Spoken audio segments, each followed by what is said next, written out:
అన్నయ్య అన్నయ్య ఎట్ల బండి అంబులెన్స్ సెట్ అయ్యా. ఈ హాస్పిటల్ ఏదో తేడాగా ఉంది అన్నయ్య. మావయ్య అల్లుడు, మావయ్య అల్లుడు, మావయ్య అల్లుడు.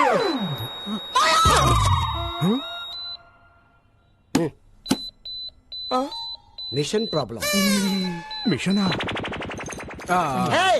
మల్టీప్లెక్స్ పేషెంట్స్ వెళ్ళిపోతున్నారండి. అంటే మీ సెటప్ చూసి భయపడి వెళ్ళిపోతున్నామండి. అదా 50 కిలోమీటర్ సరౌండింగ్ లో నో హాస్పిటల్, నో ఆప్షన్. ఎవరికేం జరిగింది? అంటే చిన్న చిన్న దెబ్బలు తగిలినాయి. ఫస్ట్ ఎయిడ్ చేస్తే చాలు. ఫస్ట్ ఎయిడ్ చేస్తే జస్ట్ 50,000 అవుతుంది. రే కుంగి, ఫస్ట్ ఎయిడ్ అంటే ఆపరేషన్ కాదురా, ఇంత డెటాలేసి దూత్తు అదుతారా. Ever patients. This is ICU. ఐసీలో గబిలారంట దరిద్రుడా. మా చుట్టమే. మీరు మంచి ప్లేస్ చూసుకొని ఫస్ట్ ఎయిడ్ చేసుకోండి. అన్నయ్య